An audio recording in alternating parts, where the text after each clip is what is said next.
Se eu contar essa história hoje, talvez alguns de vocês nunca mais vejam as pessoas da mesma forma. Sabe quando você cresce acreditando que certas pessoas são como anjos na terra, incapazes de fazer o mal? Pois é, eu vivi 52 anos da minha vida acreditando numa mentira tão grande, tão suja, que quando descobri a verdade, pensei que fosse morrer de desgosto. Olá, meus queridos, me chamo Dolores, mas podem me chamar de Dô. Tenho 71 anos, nasci em Pedra Branca, uma cidade pequena no interior de Minas Gerais, em 1954. Hoje quero compartilhar com vocês uma história que guardei no fundo do meu coração por quase 20 anos. Uma história sobre fé traída, sobre descobrir que o homem que eu chamava de pai era, na verdade, um monstro disfarçado de servo de Deus. Antes de começar, queria perguntar onde vocês estão assistindo esse vídeo. Deixem nos comentários aí embaixo, adoro saber que minha voz está chegando em tantos cantinhos diferentes do Brasil. E se puderem, deixem aquele joinha e se inscrevam no canal. Isso ajuda muito esta velhinha aqui a continuar contando suas histórias, mesmo as mais dolorosas como essa de hoje.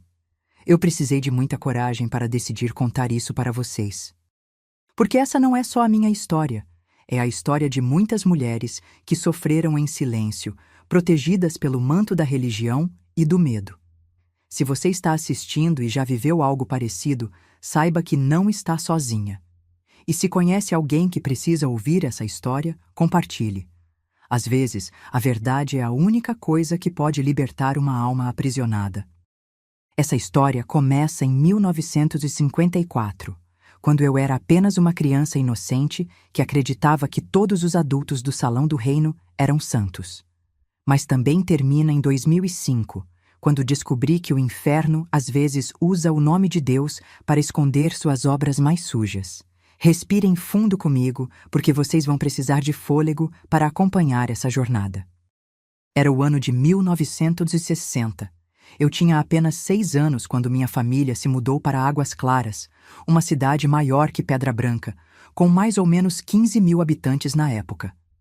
Lembro que a casa nova ficava numa rua de paralelepípedos, Rua das Acácias, número 42. Era uma casa simples, de 2 quartos, sala pequena, cozinha nos fundos e um quintal com pé de jabuticaba que minha mãe, Dona Conceição, adorava. O cheiro daquela casa ainda mora na minha memória.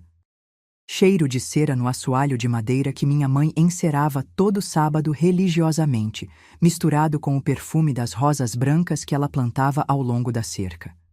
Era um cheiro de lar, de família, de segurança. Como eu estava enganada. Meu pai, Joaquim dos Santos, era conhecido por todos como Irmão Joaquim.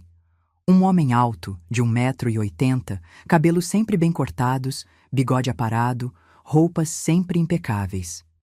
Ele tinha aquela voz grossa e pausada que comandava respeito no Salão do Reino das Testemunhas de Jeová.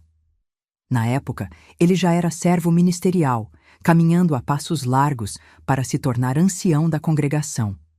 Lembro que ele acordava todos os dias às 5 da manhã para estudar a Bíblia antes de ir trabalhar na oficina mecânica que tinha no centro da cidade. O som das páginas sendo viradas, o riscar do lápis fazendo anotações nas margens, o murmúrio baixo dele repetindo os versículos. Para mim, aquilo era a imagem da santidade. Um homem dedicado a Jeová, um exemplo para toda a família. Minha mãe, Conceição, era o que a gente chamava de esposa exemplar na época. Cabelos sempre presos num coque baixo, vestidos até o joelho, nunca uma palavra mais alta. Ela cuidava da casa, de mim e do meu irmão mais novo, o Benedito, com uma dedicação que eu pensava ser amor puro. Hoje sei que era medo disfarçado de submissão. A rotina da nossa família girava completamente em torno das atividades do Salão do Reino. Terças e quintas-feiras tínhamos as reuniões, domingos pela manhã o estudo bíblico e à tarde o serviço de campo. Sábados eram reservados para o serviço de campo também, batendo de porta em porta para levar a boa nova às pessoas da cidade. Eu adorava esses dias. Acordava cedo, colocava meu vestidinho mais bonito, uma sapatilha preta bem brilhante e segurava firme na mão da minha mãe, enquanto caminhávamos pelas ruas de Águas Claras. As pessoas nos cumprimentavam com respeito. Alguns até abriam suas casas para ouvir nossa mensagem. Na minha cabeça de criança, nós éramos especiais, escolhidos por Deus para uma missão sagrada. O salão do reino ficava na rua principal, bem no centro da cidade. Era um prédio simples, pintado de branco com detalhes azuis, mas para mim era o lugar mais sagrado do mundo. Quando as reuniões começavam e todos cantavam os hinos, eu sentia um arrepio de emoção. Aquelas vozes se elevando juntas, falando de esperança, de um paraíso na terra, de justiça divina. Meu pai sempre se sentava na primeira fileira, à direita. Era o lugar dos homens importantes da congregação. Ele participava ativamente, respondia às perguntas do condutor, dava partes na escola teocrática. Todas as irmãs comentavam como ele era um exemplo de homem temente a Deus. Que sorte você tem, Conceição, de ter um marido tão dedicado, eu ouvia sempre. E minha mãe sorria. Sempre sorria. Mas agora, tantos anos depois, eu consigo ver que era um sorriso triste, um sorriso de quem carrega segredos pesados demais para uma alma só. As mulheres da congregação sempre elogiavam como nossa família era unida, como éramos um exemplo para os demais. A pequena Dolores, sempre bem comportada, sempre com as lições estudadas, sempre participando. O pequeno Benedito, tímido mas obediente. A irmã Conceição, dedicada e submissa. E o irmão Joaquim, líder natural, homem de Deus. Se alguém me dissesse naquela época que essa imagem perfeita escondia o inferno, eu teria rido. Ou talvez chorado de raiva por tamanha blasfêmia. Porque para mim, para todos nós, irmão Joaquim era intocável. Era um pilar da nossa fé, um exemplo de retidão. Lembro de uma vez, eu devia ter uns 8 anos, quando chegou uma família nova na congregação. A irmã Rosa e as 2 filhas pequenas. Ela era divorciada, coisa rara na época, e alguns irmãos sussurravam sobre isso. Mas meu pai foi um dos primeiros a recebê-las com carinho. Ofereceu ajuda. Disse que ali era uma família cristã. Viu só, Dolores? Minha mãe me disse naquele dia. Seu pai tem um coração bondoso. Jeová abençoa homens assim. E eu acreditei. Claro que acreditei. Por que uma filha duvidaria do próprio pai? Por que uma criança questionaria um homem que todos respeitavam e admiravam? A vida seguia naquele ritmo tranquilo e previsível. Escola pela manhã, deveres de casa à tarde, reuniões durante a semana, serviço de campo nos fins de semana.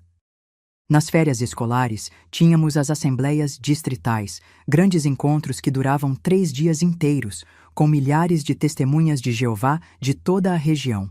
Lembro especialmente de uma assembleia em Belo Horizonte, quando eu tinha 9 anos. Ficamos hospedados na casa de um casal de irmãos. E eu dormi no mesmo quarto que a filha deles, uma menina da minha idade chamada Lúcia. Durante a noite, ela me contou que tinha medo de ficar sozinha com o pai quando a mãe saía. Disse que ele fazia coisas estranhas com ela. Eu não entendi muito bem na época, mas contei para minha mãe no dia seguinte. Vi ela ficar pálida, trocar um olhar estranho com meu pai, mas depois me disse que eram conversas de criança e que eu não devia repetir aquilo para ninguém. Às vezes as crianças inventam coisas, Dolores, e falar mal dos irmãos é pecado, ela explicou. Hoje, 60 anos depois, eu sei exatamente o que a pequena Lúcia estava tentando me dizer. E sei também por que minha mãe ficou tão nervosa. Ela sabia. Ela sempre soube que havia lobos disfarçados de cordeiros dentro da congregação. Mas naquela época, o silêncio era mais importante que a proteção das crianças. A nossa rotina familiar era rígida, mas eu não enxergava rigidez. Para mim, era organização divina. Meu pai chegava do trabalho todos os dias, às 6 da tarde em ponto. Jantávamos em silêncio. Ele não gostava de conversas durante as refeições. Depois, ele estudava suas publicações ou preparava as partes para as reuniões, enquanto minha mãe lavava a louça e eu e Benedito fazíamos os deveres. Às 9 horas, todos para a cama. Sem exceção. A casa ficava em silêncio, e eu adormecia ouvindo o murmúrio das orações da minha mãe no quarto ao lado. Eram orações longas, sussurradas, que às vezes pareciam mais súplicas desesperadas do que agradecimentos. Nos fins de semana, depois das atividades religiosas, tínhamos o tempo familiar. Meu pai gostava de nos levar para pescar no rio que passava nos arredores de Águas Claras. Eram momentos raros em que ele sorria, relaxava, contava histórias da infância dele. Nesses momentos, eu me sentia a menina mais sortuda do mundo por ter um pai tão especial. Quando crescerem, ele dizia, olhando para mim e para Benedito, vocês vão entender a importância de ter uma família que serve a Jeová. Vão ver como ele protege e abençoa os que são fiéis. E eu acreditava em cada palavra. Guardava essas promessas no coração como se fossem profecias sagradas. Durante esses primeiros anos da minha infância, havia uma sensação constante de que éramos diferentes das outras famílias da cidade. Não assistíamos televisão como as outras crianças. Não comemorávamos aniversários ou Natal. Não cantávamos o hino nacional na escola. Éramos especiais, separados do mundo, escolhidos por Deus para uma vida mais pura. Essa sensação de diferença era reforçada pela reação das pessoas quando descobriam que éramos testemunhas de Jeová. Alguns demonstravam respeito, outros faziam piadas, alguns ficavam curiosos para saber mais sobre nossas crenças. Mas todos sabiam que irmão Joaquim era um homem íntegro, dedicado à família e à religião. Lembro do orgulho que sentia quando as pessoas comentavam sobre meu pai na rua. Aquele é o irmão Joaquim, das Testemunhas de Jeová. Um homem muito direito, muito religioso.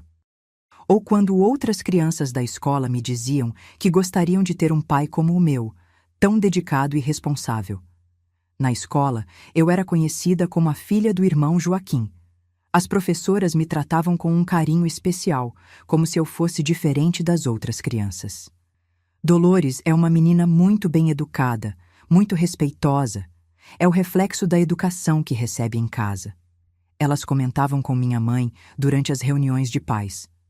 E minha mãe sorria orgulhosa, agradecia os elogios, comentava sobre a importância de educar os filhos nos caminhos de Jeová. Mas eu notava que ela sempre parecia cansada nessas ocasiões, como se carregar aquela imagem de família perfeita fosse um peso constante. Durante as reuniões no Salão do Reino, eu observava atentamente os outros anciãos e servos ministeriais. Eles pareciam todos cortados do mesmo molde, sérios, respeitáveis, conhecedores das Escrituras, dedicados às suas responsabilidades na congregação. Quando falavam sobre moral, sobre pureza, sobre a importância de manter a congregação limpa de influências mundanas, suas palavras soavam como verdades absolutas. Meu pai era particularmente respeitado entre eles. Quando havia questões disciplinares para resolver, quando chegavam casos de irmãos que haviam cometido pecados graves, era sempre irmão Joaquim quem era chamado para participar dos comitês judicativos. Ele tem sabedoria para lidar com situações delicadas, ouvia os outros anciãos comentarem. Que ironia cruel! O homem que era visto como exemplo de pureza moral estava, na verdade, vivendo uma vida dupla que eu ainda não conseguia enxergar completamente, mas que já começava a se manifestar em pequenos sinais que minha mente infantil não sabia interpretar. Um desses sinais era a forma como algumas irmãs da congregação olhavam para meu pai. Não era apenas respeito ou admiração. Havia algo mais. Algo que me deixava desconfortável sem que eu soubesse explicar por quê.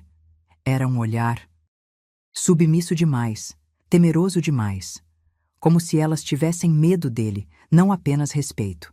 E havia também a questão do dinheiro. Nossa família sempre teve uma condição financeira melhor que a maioria das outras famílias da congregação. Meu pai explicava isso dizendo que Jeová abençoava materialmente aqueles que o serviam fielmente.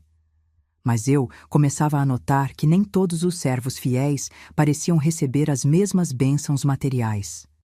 A oficina mecânica do meu pai prosperava, mas não parecia ter clientes suficientes para justificar todo o dinheiro que ele sempre tinha disponível.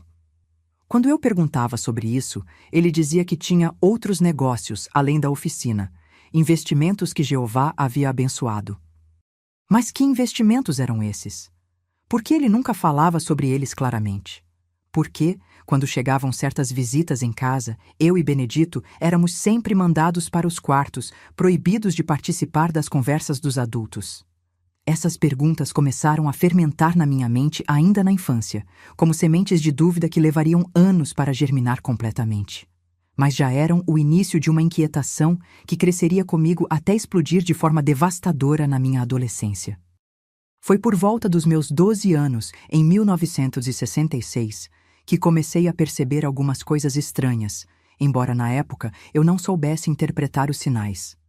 Meu pai havia se tornado ancião da congregação no ano anterior, uma honra que toda a família celebrou como uma bênção de Jeová.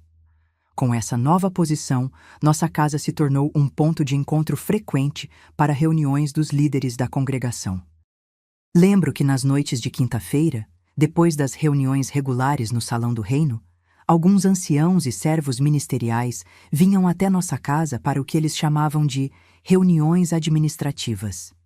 Minha mãe sempre preparava café e bolinhos, e eu e Benedito éramos mandados para nossos quartos mais cedo.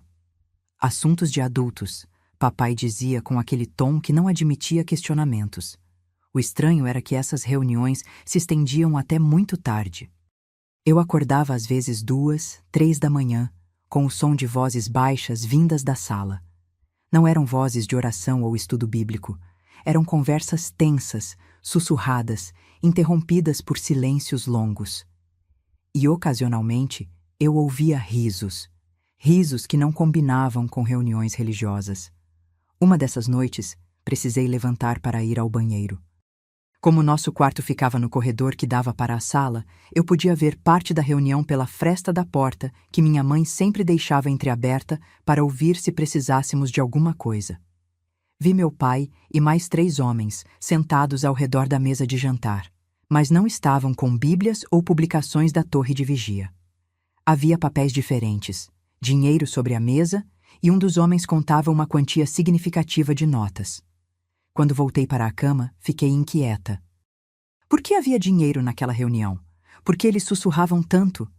Por que minha mãe, que geralmente participava servindo café, havia se trancado no quarto desde cedo?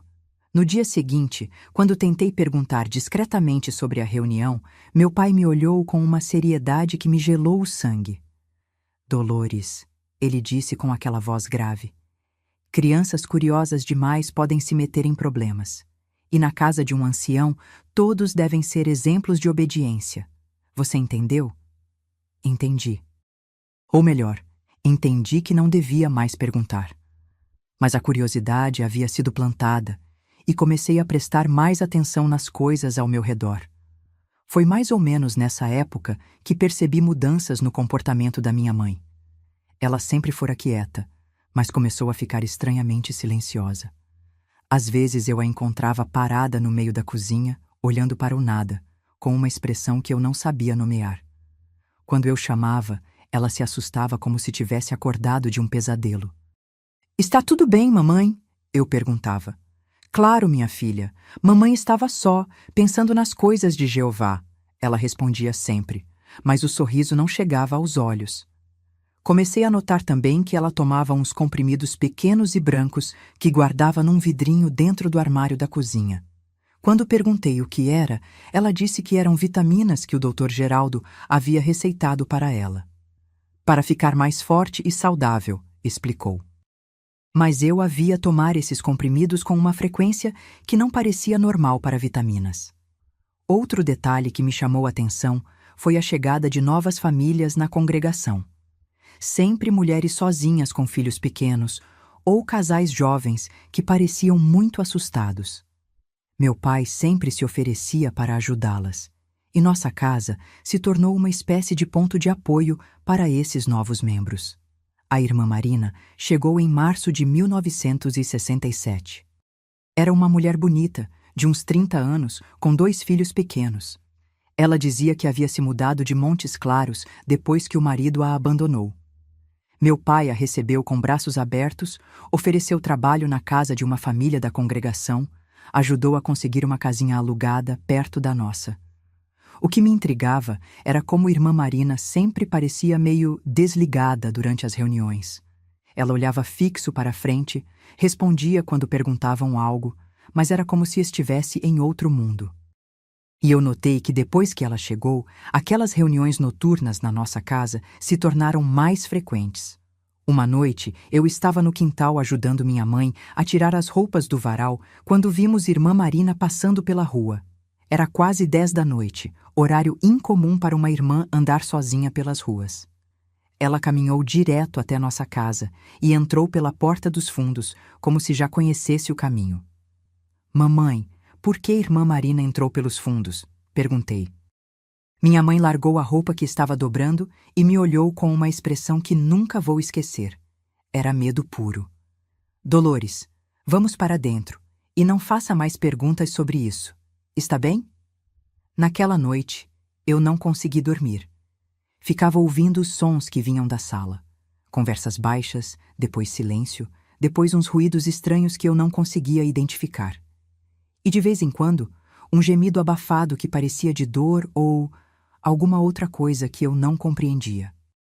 Na manhã seguinte, irmã Marina saiu pelos fundos novamente, muito cedo.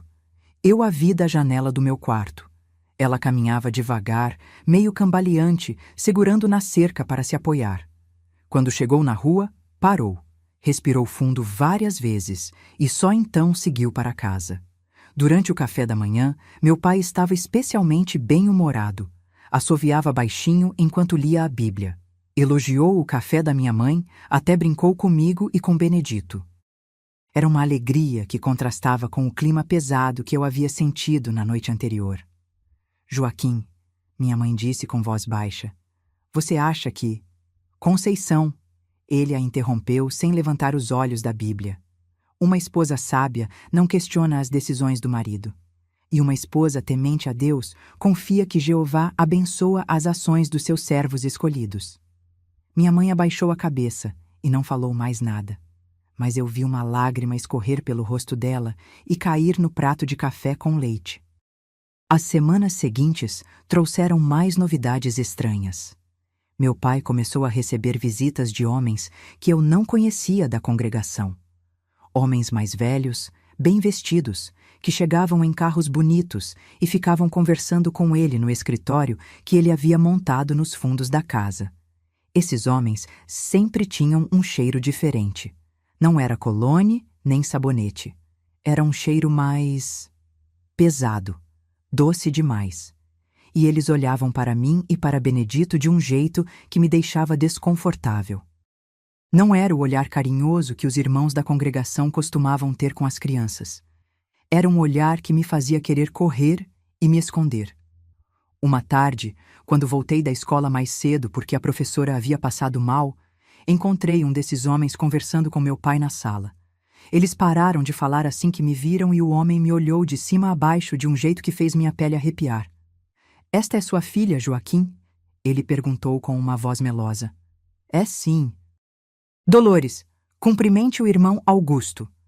Estendi a mão para cumprimentá-lo, mas ele a segurou por mais tempo que o normal, passando o polegar por cima dos meus dedos. Menina bonita, ele disse sorrindo. Quantos anos você tem, querida? 12. Respondi, tentando puxar minha mão. Ah, uma mocinha já, ele continuou, ainda segurando minha mão. Aposto que logo vai estar interessada em namorar, não é mesmo? Meu pai riu, mas era um riso forçado. Dolores é uma menina muito estudiosa. Está focada nas coisas de Jeová. Finalmente consegui soltar minha mão e corri para o meu quarto, mas não antes de ouvir o homem comentar com meu pai. Tem que aproveitar enquanto são puras, Joaquim. Depois que crescem demais, perdem a graça. Essa conversa ficou ecoando na minha cabeça por dias. O que ele quis dizer com aproveitar? Por que falou sobre perder a graça? E por que meu pai não disse nada para me defender? Comecei a prestar mais atenção nas conversas dos adultos, principalmente quando achavam que eu não estava ouvindo. Durante as reuniões no Salão do Reino, às vezes captava fragmentos de conversas entre os anciãos que não faziam sentido para mim. A irmã Paula está se adaptando bem ao novo arranjo, ouvi uma vez. E quanto ao problema com a irmã Marta? Ela está sendo... Colaborativa? Perguntou o outro. Depois da última conversa com o irmão Joaquim, ela entendeu melhor qual é o seu papel. Respondeu o primeiro. Que arranjo era esse? Que papel? Por que sempre pareciam falar em códigos? Foi nessa época também que notei que minha mãe começou a tomar mais daqueles comprimidos brancos. E não eram mais só um de manhã. Ela tomava um no café da manhã, outro depois do almoço, e às vezes eu a via tomar mais um antes das reuniões noturnas na nossa casa. Mamãe, você está doente? Perguntei um dia. Não, minha filha. É só que, às vezes, a gente precisa de ajuda para ficar mais calma, para aceitar melhor as responsabilidades que Jeová nos dá. Responsabilidades. Mais uma palavra que parecia ter um significado diferente quando os adultos a usavam. E então aconteceu algo que mexeu comigo profundamente.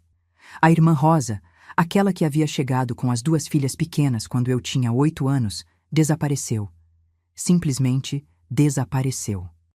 Num domingo ela estava na reunião, na terça-feira seguinte o lugar dela estava vazio. Quando perguntei onde ela estava, as respostas eram evasivas. Mudou para outro lugar. Teve que resolver problemas familiares. Jeová sabe o que é melhor para cada um. Mas ninguém falava das filhas dela. 2 meninas que brincavam comigo nos intervalos das reuniões, que haviam desaparecido junto com a mãe sem nenhuma explicação. A casa onde elas moravam, a 3 quarteirões da nossa, ficou fechada por algumas semanas. Depois, outra família se mudou para lá. Como se Irmã Rosa e as filhas nunca tivessem existido. Tentei perguntar para minha mãe, mas ela mudou de assunto rapidamente.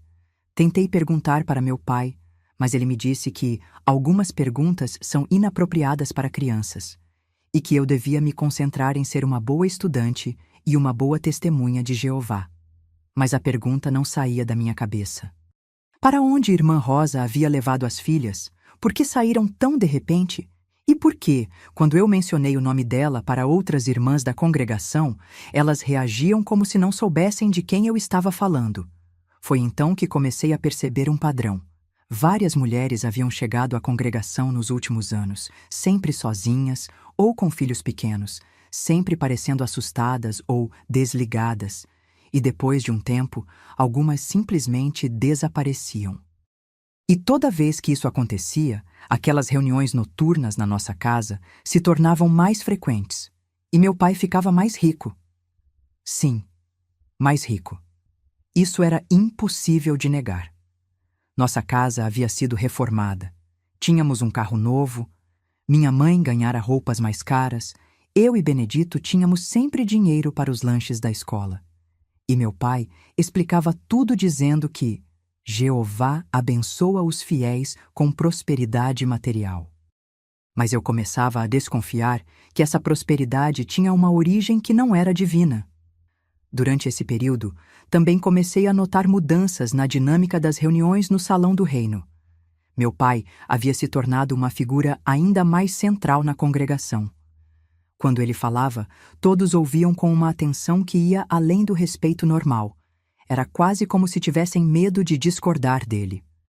Lembro de uma vez em que uma irmã mais jovem, recém-casada, questionou durante o estudo bíblico uma interpretação que meu pai havia dado sobre o papel das mulheres na congregação. O silêncio que se seguiu foi constrangedor. Meu pai a olhou com aquela expressão fria que eu conhecia bem e disse: Irmã Cláudia, uma mulher cristã deve ser cuidadosa para não demonstrar espírito independente. A sabedoria vem da experiência e da maturidade espiritual. Talvez seja melhor você conversar comigo depois da reunião para entender melhor esses princípios. A mulher ficou vermelha de vergonha e não falou mais nada durante o resto da reunião. Mas eu a vi sair do Salão do Reino com lágrimas nos olhos, enquanto o marido dela a repreendeu baixinho por ter causado constrangimento. 3 semanas depois, essa mesma irmã estava entre as mulheres que começaram a frequentar nossa casa para aquelas reuniões especiais. E 2 meses depois disso, ela havia desenvolvido o mesmo olhar perdido que eu já havia aprendido a reconhecer em tantas outras. Foi por volta dessa época que meu pai começou a me incluir mais nas atividades da casa, mas de forma estranha. Ele passou a pedir para eu ajudar a servir café e bolinhos durante algumas dessas reuniões noturnas. Dolores está crescendo, ele dizia para os outros homens, e precisa aprender sobre as responsabilidades das mulheres na organização. Durante essas ocasiões, eu sentia os olhares daqueles homens em mim de forma diferente. Não era mais o olhar casual que se tem com uma criança. Era algo mais avaliativo, como se estivessem me estudando, me analisando para algum propósito que eu não conseguia entender. Uma noite, quando eu tinha 13 anos, aconteceu algo que me marcou profundamente. Durante uma dessas reuniões, um dos homens, o irmão Augusto, aquele que havia segurado minha mão de forma estranha, me chamou até onde ele estava sentado. Dolores, venha cá, querida. Sente aqui do meu lado. Olhei para meu pai, esperando que ele dissesse alguma coisa, mas ele apenas assentiu com a cabeça. Sentei-me relutantemente ao lado do homem, mantendo a maior distância possível. Você está se tornando uma mocinha muito bonita, ele disse, colocando a mão no meu ombro. Aposto que já tem pretendentes na escola, não é? Não, senhor, respondi baixinho, tentando me afastar sutilmente. Que pena! Uma menina linda como você deveria ter muitos admiradores. Sua mão desceu do meu ombro para o meu braço, acariciando lentamente. Mas talvez seja melhor assim. Homens mais maduros sabem valorizar melhor a pureza de uma jovem. Senti um frio na barriga e um instinto gritando para eu sair dali.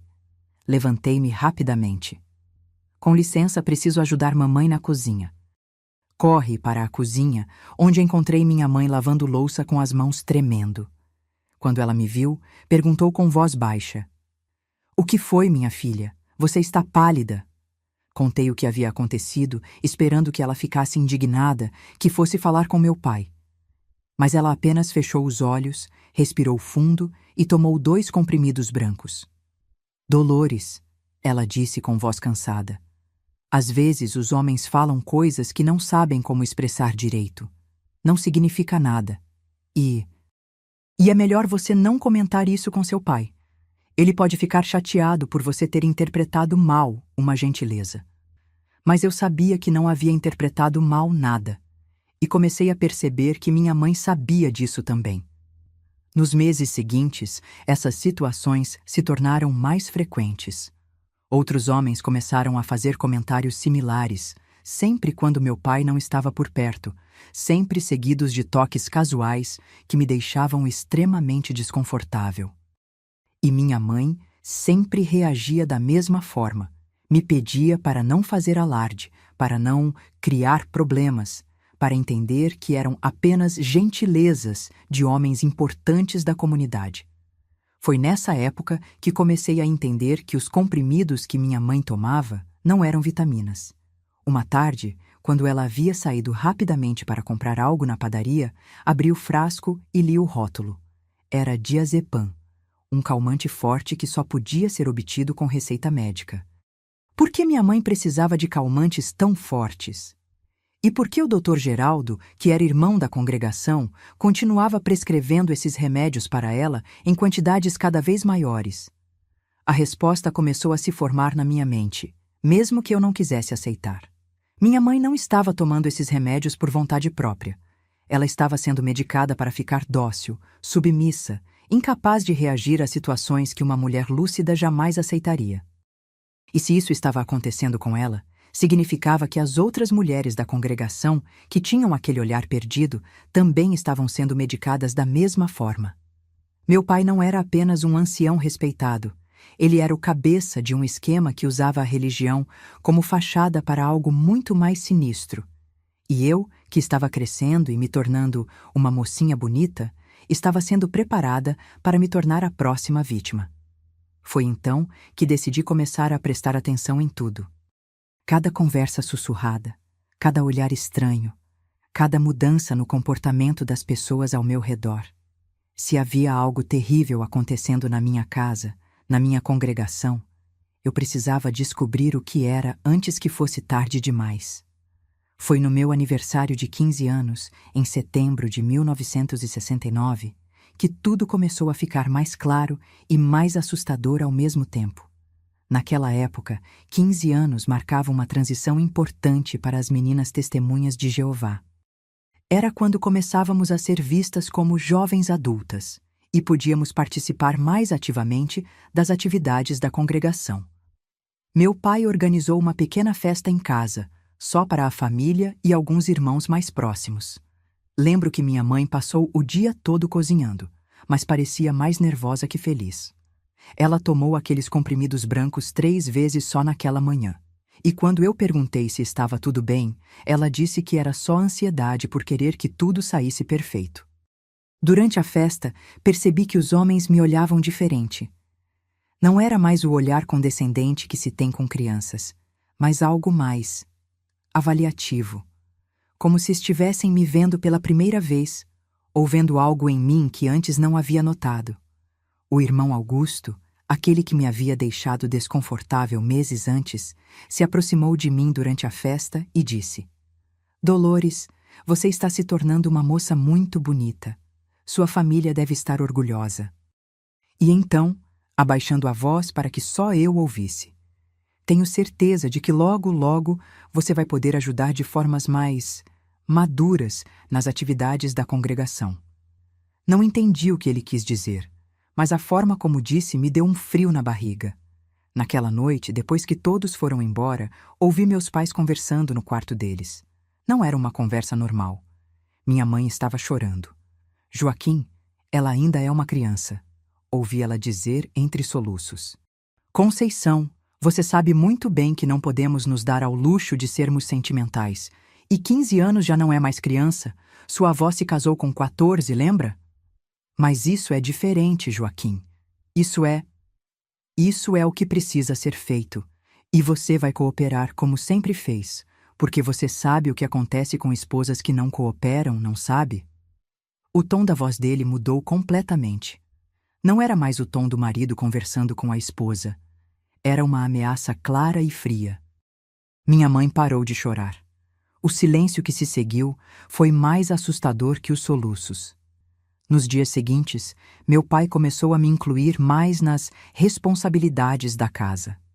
Eu devia ajudar a receber as visitas, servir café durante aquelas reuniões noturnas e, principalmente, ser amigável com os irmãos que vinham buscar orientação espiritual.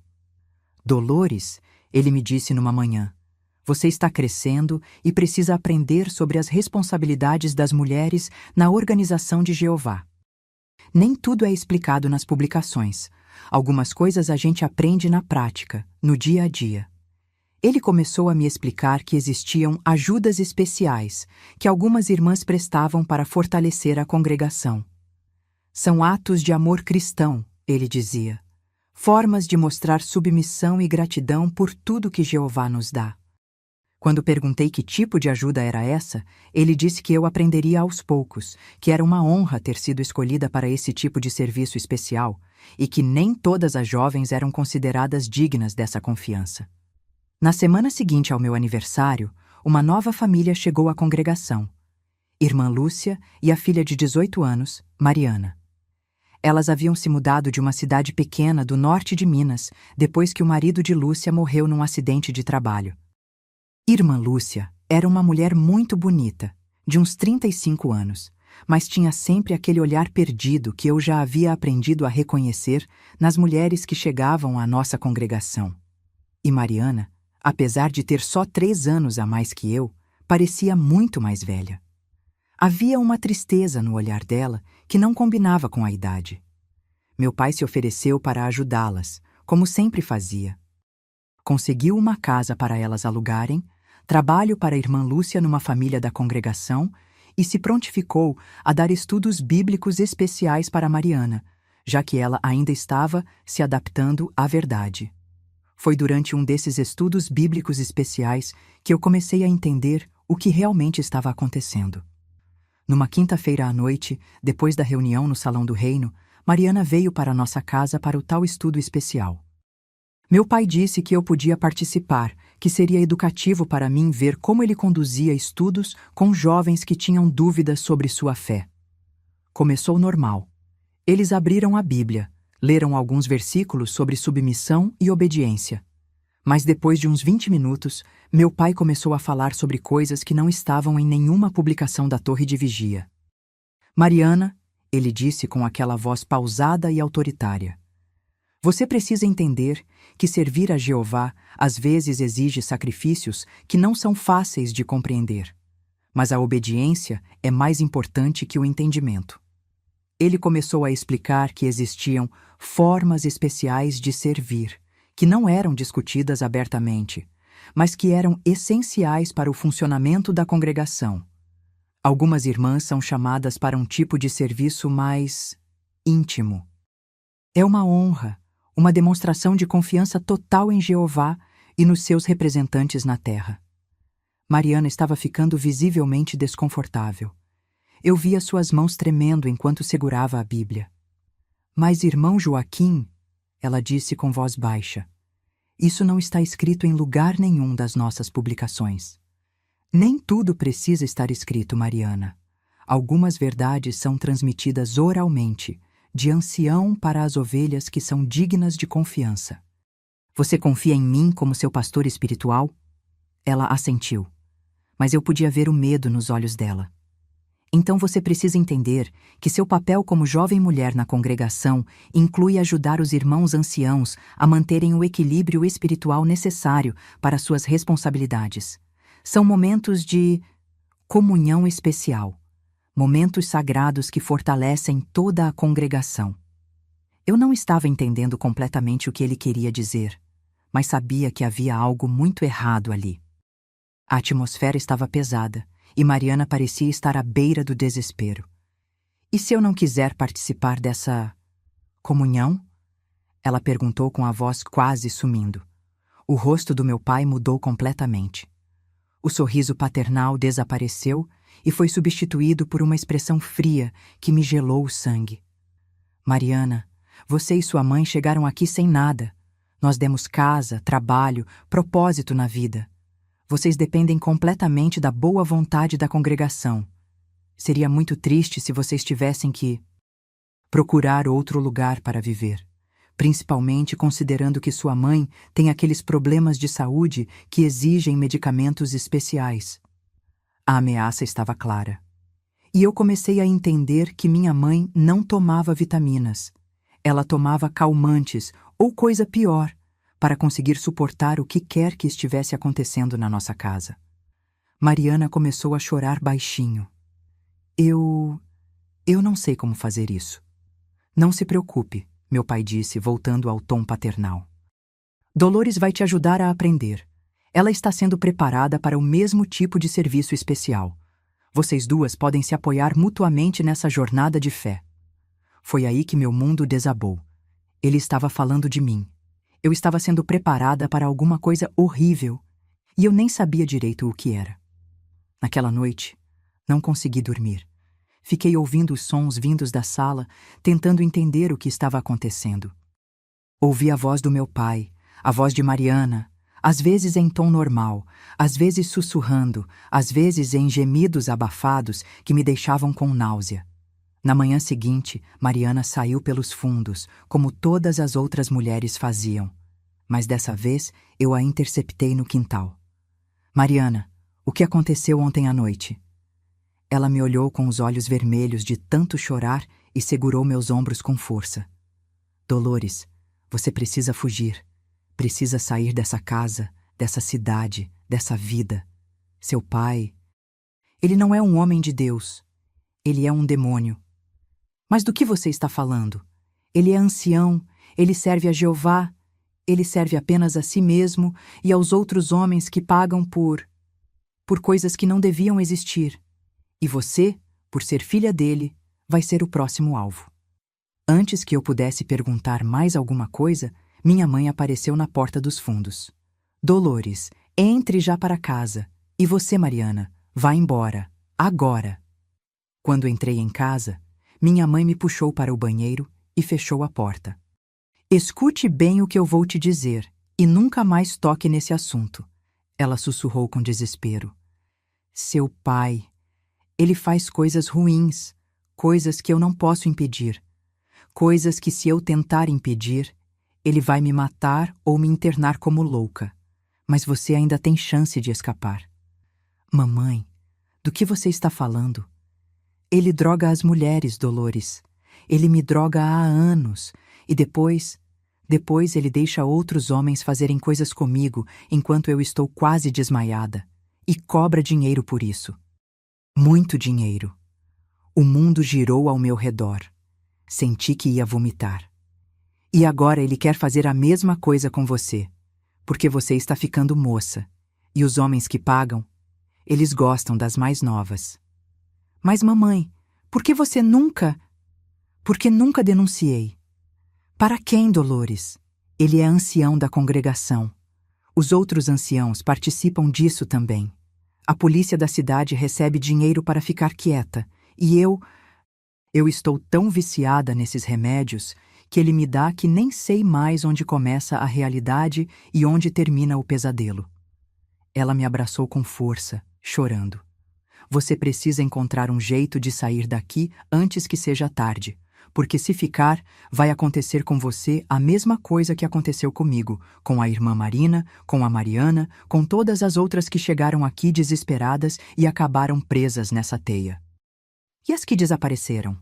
Como a irmã Rosa. Minha mãe fechou os olhos e respirou fundo.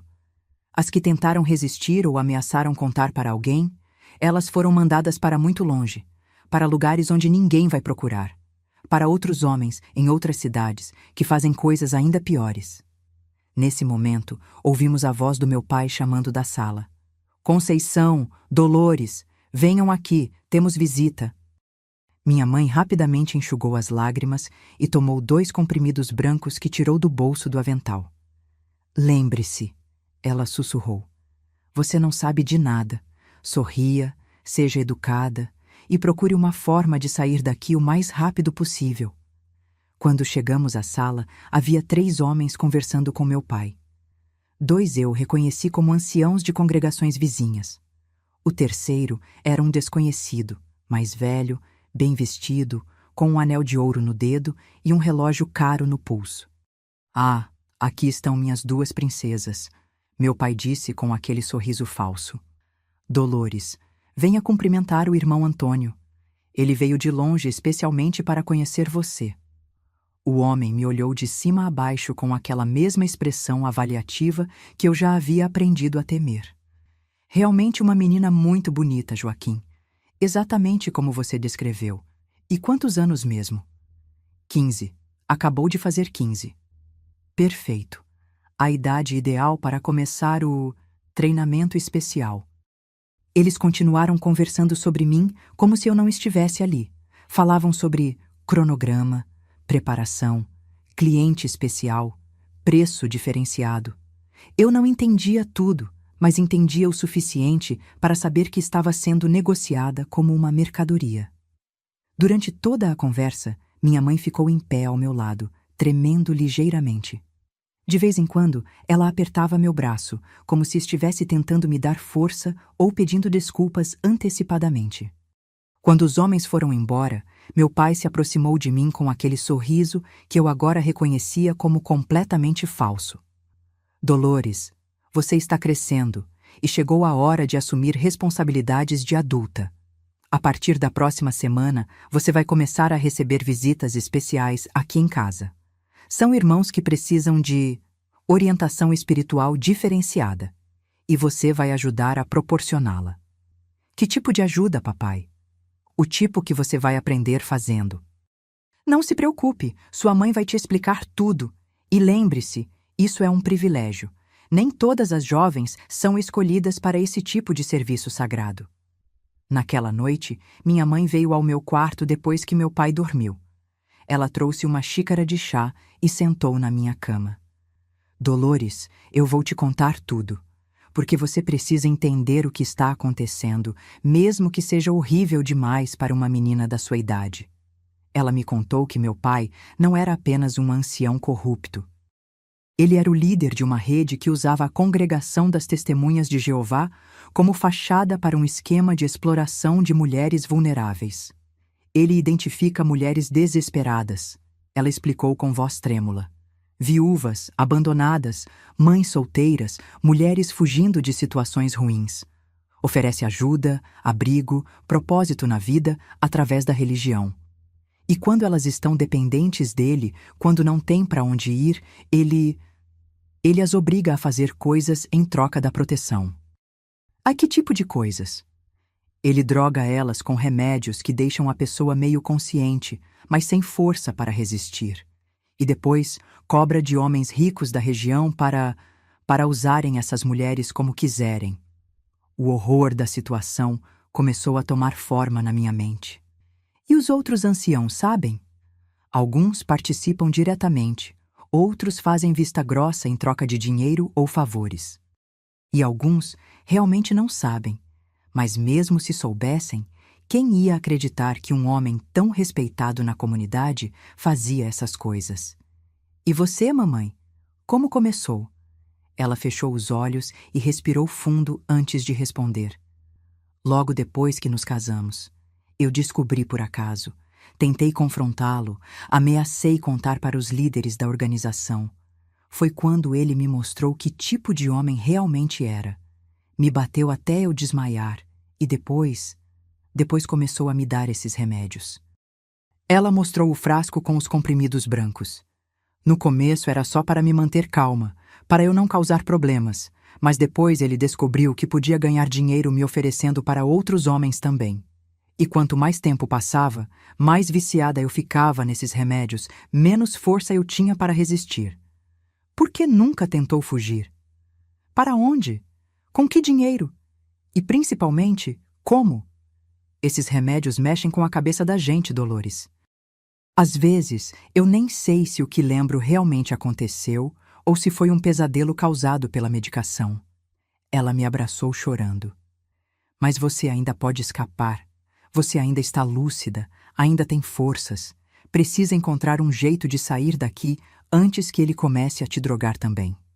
Como? Não sei. Mas sei que se ficar, vai acabar como eu, como todas as outras. E eu prefiro morrer a ver minha filha passar pelo que eu passei.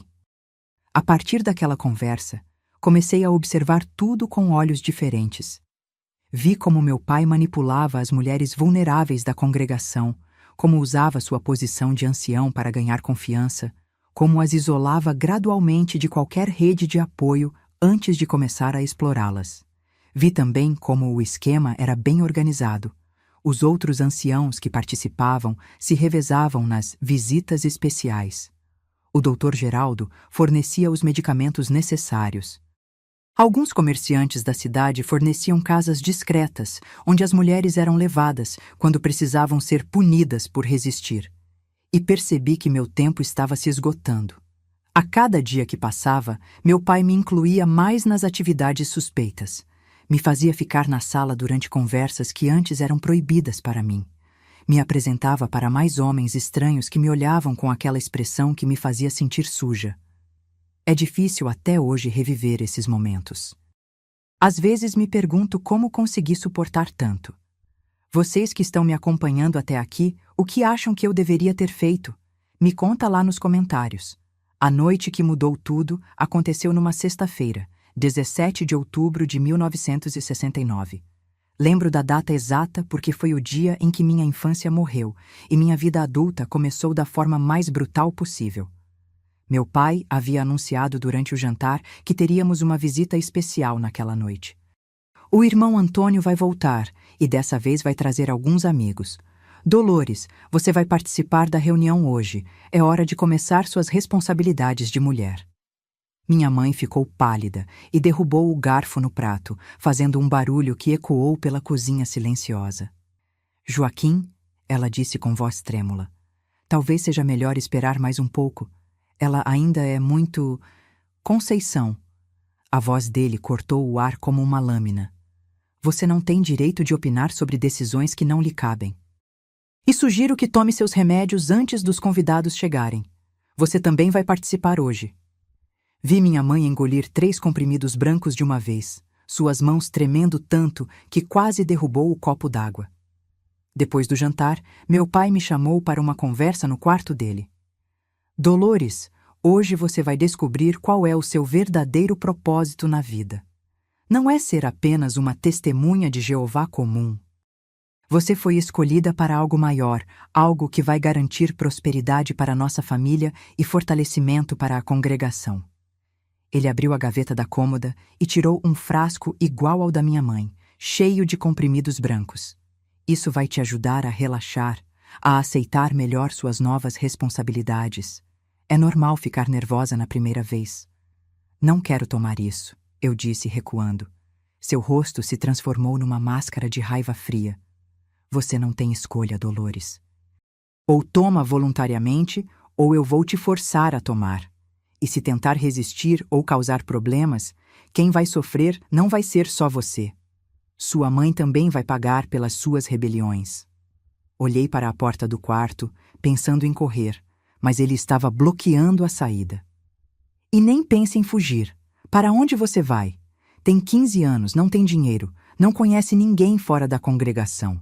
E mesmo que conseguisse sair da cidade, eu tenho contatos em todo lugar. Você seria encontrada e trazida de volta. E aí as coisas ficariam muito piores. Pegou 2 comprimidos do frasco e estendeu para mim junto com um copo d'água. Toma agora. E lembra que quanto menos você resistir, menos vai doer. Olhando para aqueles comprimidos na palma da mão dele, tive uma epifania. Vi minha vida inteira se desenrolando à minha frente. Anos e anos sendo drogada, sendo oferecida a homens nojentos, perdendo completamente a dignidade e a sanidade como minha mãe. Vi Benedito crescendo e talvez sendo forçado a participar desse esquema horrível. Vi outras meninas chegando à congregação e passando pelo mesmo destino. E nesse momento, algo dentro de mim se recusou a aceitar. Algo que nem eu sabia que existia se rebelou contra aquele destino. Não, eu disse, e minha própria voz me surpreendeu pela firmeza. Como é que é? Eu disse não. Não vou tomar esses remédios, não vou participar dessa coisa horrível que você faz. Ele deu um passo na minha direção, o rosto vermelho de raiva. Sua pirralha insolente. Você acha que tem escolha? Tenho sim, e escolho não fazer parte disso. Foi quando ele me bateu. Uma bofetada tão forte que me jogou no chão. O gosto de sangue encheu minha boca. Levanta daí e toma esses remédios agora, ou você vai descobrir o que acontece com filhas desobedientes. Mas algo havia mudado em mim naquele momento. A dor da bofetada não me intimidou, me deu mais força. Me levantei devagar, limpando o sangue do canto da boca. Você pode me bater, pode me ameaçar, mas não vai conseguir me obrigar a ser como você. Eu não sou igual a você. Ele me agarrou pelos cabelos e me arrastou até a cama. Então vai ser do jeito difícil. Vou te segurar enquanto você engole esses remédios e depois você vai aprender na prática qual é o seu lugar nesta casa. Foi nesse momento que minha mãe apareceu na porta do quarto.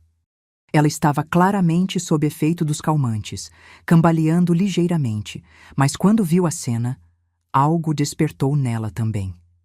Para, Joaquim. Deixa ela em paz. Conceição, volte para seu lugar e não se meta no que não te diz respeito. É minha filha. Diz respeito, sim. Ele me soltou e se virou para ela. Sua viciada inútil, você não manda em nada nesta casa. Volte para a sala e prepare tudo para os convidados, ou vocês duas vão descobrir do que eu sou capaz. Mas minha mãe não se moveu. Pela primeira vez em anos, ela estava enfrentando o marido. Não, Joaquim. Não vai tocar na minha filha. Comigo você pode fazer o que quiser. Eu já estou perdida mesmo. Mas nela não toca.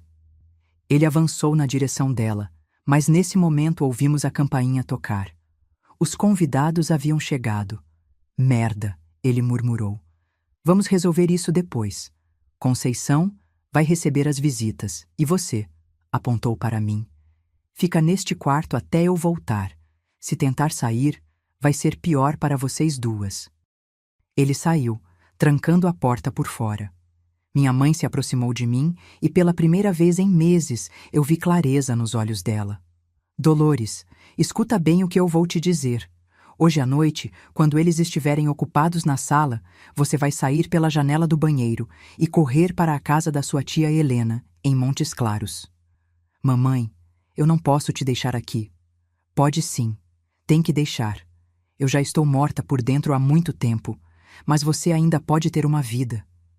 Pode contar a verdade para as pessoas, pode impedir que outras mulheres passem pelo que eu passei. Ela tirou do bolso um envelope amarrotado. Aqui tem um pouco de dinheiro que eu consegui juntar escondido ao longo dos anos. Não é muito, mas é suficiente para a passagem de ônibus e alguns dias até você se organizar. E o Benedito? Seu irmão está na casa do amigo hoje. Amanhã de manhã, quando seu pai descobrir que você fugiu, eu vou mandar Benedito para a casa de outros parentes. Ele não vai ficar aqui para presenciar isso. Ela me abraçou chorando. Perdoa sua mãe por não ter tido coragem de te proteger antes. Perdoa por ter deixado as coisas chegarem a esse ponto. Mamãe, vem comigo. A gente foge juntas. Não posso. Estou viciada nesses remédios há tantos anos que não consigo viver sem eles. E além disso, alguém precisa ficar aqui para distraí-los enquanto você ganha distância. Ouvimos risadas vindo da sala. A reunião havia começado. Agora vai, ela sussurrou. Pela janela do banheiro, pula no quintal do vizinho e segue pela rua de trás. O ônibus para Montes Claros sai às 5 da manhã na rodoviária. Mamãe, vai, Dolores, vai e nunca mais volta. E quando chegar na casa da sua tia, conta tudo, conta para ela, conta para quem quiser ouvir, porque a única forma de parar isso é fazendo a verdade aparecer. Foi assim que, aos 15 anos, numa noite fria de outubro, eu pulei a janela do banheiro da minha casa e corri pelas ruas escuras de Águas Claras, levando apenas a roupa do corpo e o dinheiro que minha mãe havia juntado para me salvar. Corri sem parar até chegar na rodoviária. Fiquei escondida no banheiro até a hora do ônibus, o coração batendo tão forte que pensei que fosse sair pela boca. A cada ruído, achava que era meu pai me procurando. Quando o ônibus finalmente chegou, subi com as pernas tremendo. Só respirei aliviada quando Águas Claras desapareceu na janela, engolida pela escuridão da madrugada. Foi a primeira vez na vida que desobedeci meu pai. E foi a decisão que salvou minha vida.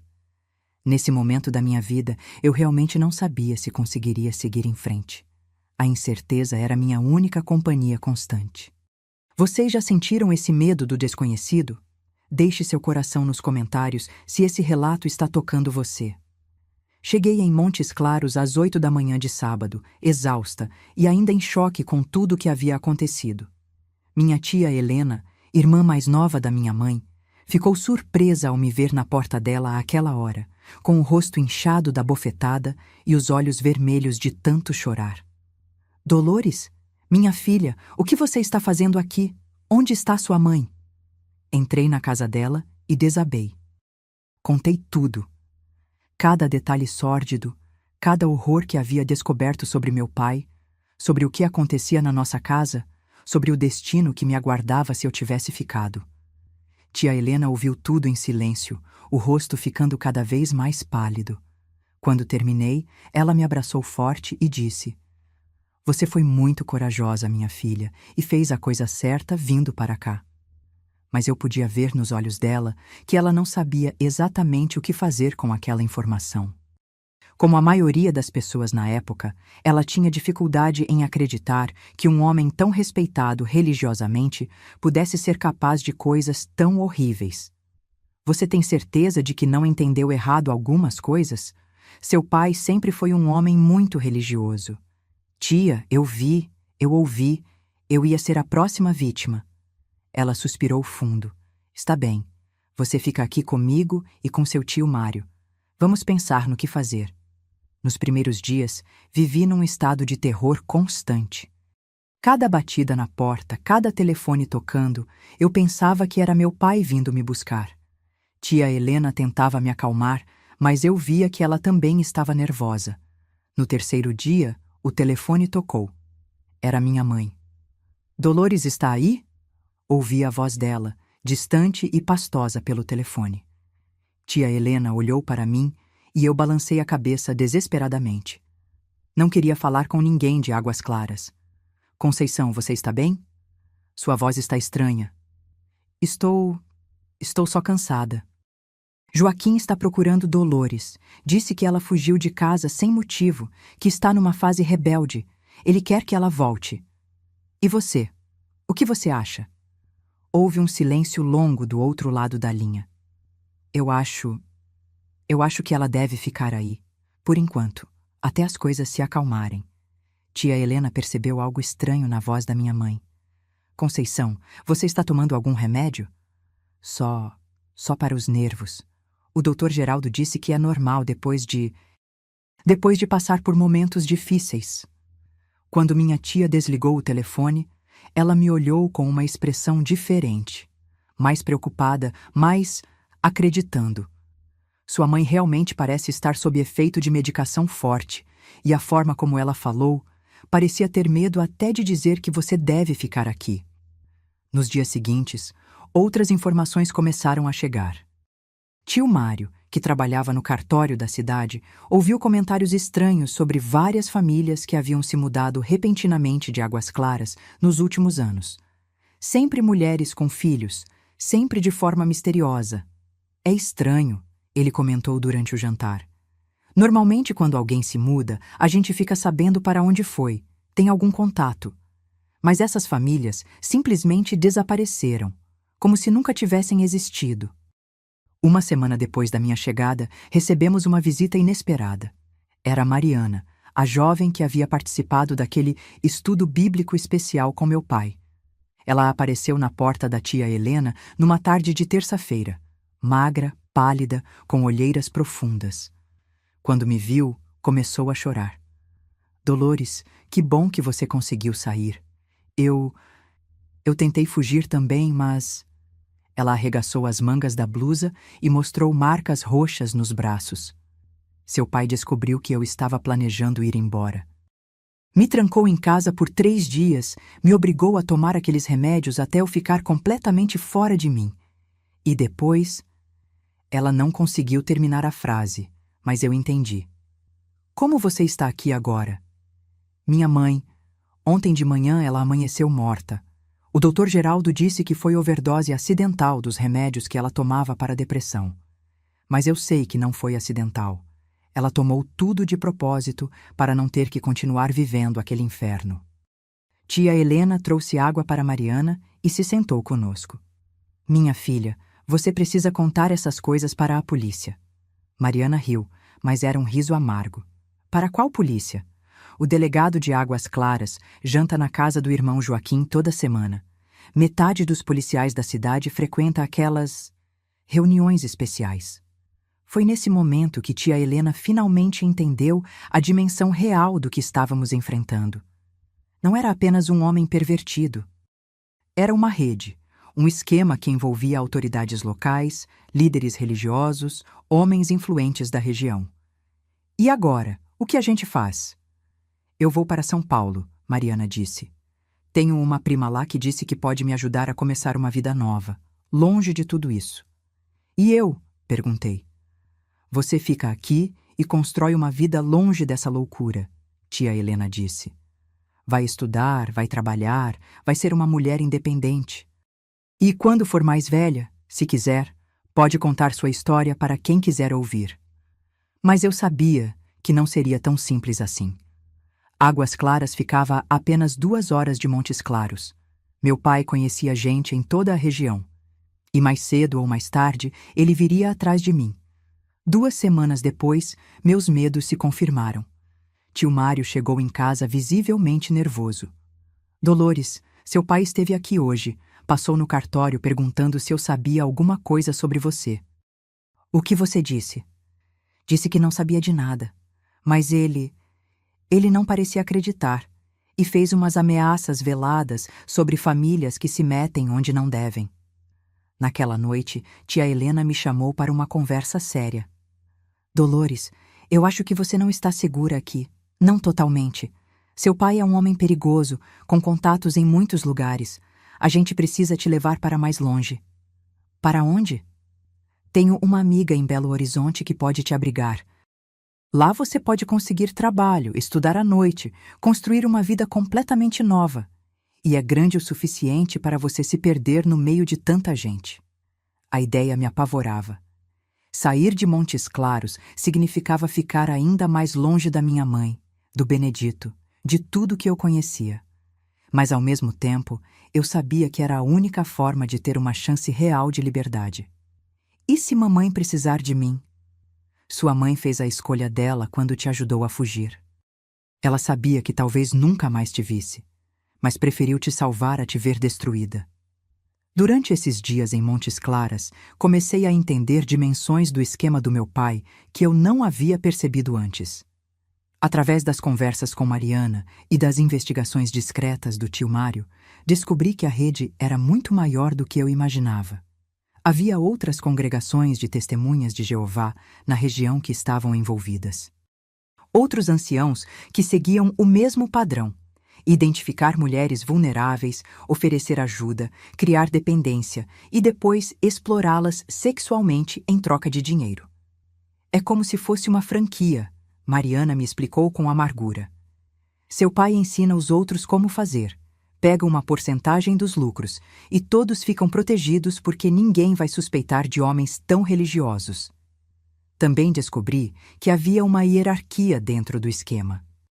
Os homens que pagavam mais tinham acesso às mulheres mais jovens e mais bonitas.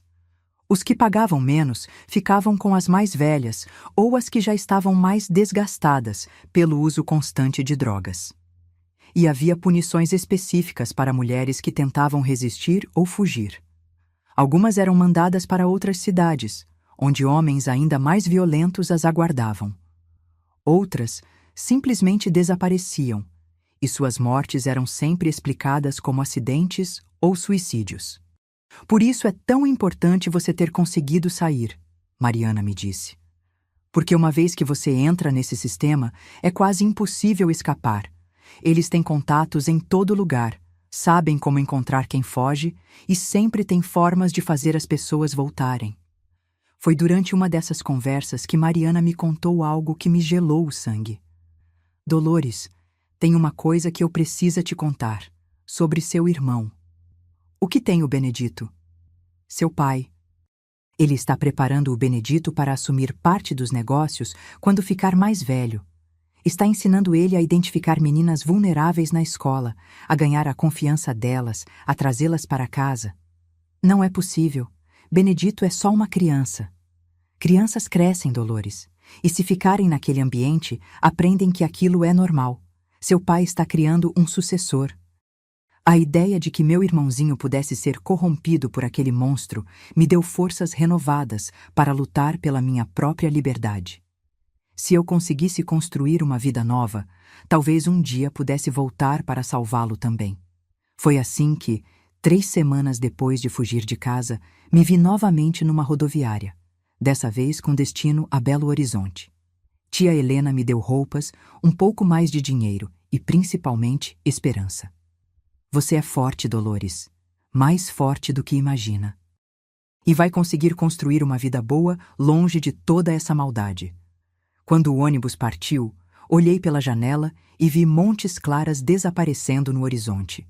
Estava deixando para trás não apenas uma cidade, mas toda a minha infância, toda a minha família, toda a religião em que havia acreditado. Mas pela primeira vez desde que descobrira a verdade sobre meu pai, senti algo parecido com esperança. Eu tinha 15 anos, não conhecia ninguém em Belo Horizonte, não sabia como seria a minha vida. Mas sabia que seria minha vida, e isso já era mais do que muitas mulheres naquela situação conseguiam ter. Cheguei em Belo Horizonte numa manhã fria de novembro de 1969. A cidade era um mundo completamente diferente de tudo que eu conhecia. O barulho, o movimento, a quantidade de gente nas ruas me deixavam atordoada. Mas, ao mesmo tempo, havia algo libertador naquele anonimato. Pela primeira vez na vida, eu podia andar na rua sem que todo mundo soubesse quem eu era, de onde vinha, quem eram meus pais. Dona Irene, a amiga da tia Helena, me recebeu numa casa pequena no bairro Lagoinha. Era uma mulher de uns 50 anos, viúva, que trabalhava como costureira em casa. Ela me deu um quartinho nos fundos e se ofereceu para me ensinar o ofício. Aqui, você vai ter que aprender a se virar sozinha, ela me disse no primeiro dia. Não posso te sustentar indefinidamente. Mas se você for dedicada, em alguns meses já vai estar ganhando seu próprio dinheiro. Nos primeiros dias, chorei muito. Chorava de saudade da minha mãe, de medo do futuro incerto, de raiva por ter perdido minha adolescência daquela forma. Mas Dona Irene não tinha paciência para lamentações. Menina, lágrima não paga conta e não constrói futuro. Você escapou de uma situação horrível. Agora é hora de agradecer e seguir em frente. Ela tinha razão. Pouco a pouco, comecei a me adaptar à nova realidade. Acordava às 5 da manhã, ajudava nas costuras até o meio-dia. À tarde frequentava um curso de datilografia que Dona Irene pagou para mim e à noite estudava para completar o ginásio através de um programa para adultos. Foi durante essas aulas noturnas que conheci outras pessoas que, como eu, haviam tido que reconstruir suas vidas do zero. Havia mulheres que fugiram de maridos violentos, homens que saíram de cidades pequenas em busca de oportunidades, jovens órfãos tentando construir um futuro. Entre eles estava João Carlos, um rapaz de 20 anos que trabalhava numa fábrica durante o dia e estudava à noite.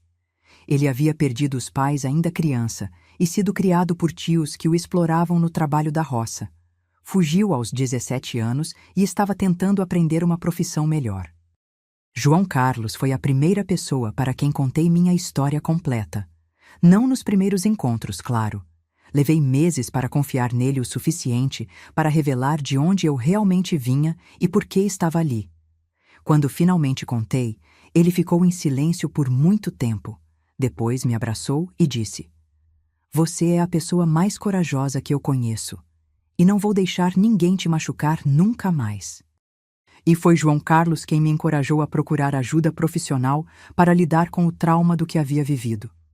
Ele conhecia um padre na igreja do bairro que, além de celebrar missas, tinha formação em psicologia e atendia pessoas gratuitamente. Padre Miguel era um homem diferente de qualquer líder religioso que eu conhecera. Ele não falava de obediência cega ou submissão. Falava de cura, de perdão, mas perdão que vem depois da justiça, não no lugar dela. "Dolores", ele me disse numa das nossas conversas, "o que aconteceu com você não foi culpa sua. E sair daquela situação foi um ato de coragem, não de rebeldia. Às vezes, desobedecer é a coisa mais santa que podemos fazer." Com a ajuda dele, comecei a entender que religião e fé não eram a mesma coisa que a corrupção que havia visto na congregação das Testemunhas de Jeová. Que existiam pessoas genuinamente boas que usavam a religião para ajudar, não para explorar. Aos poucos, fui me reconstruindo.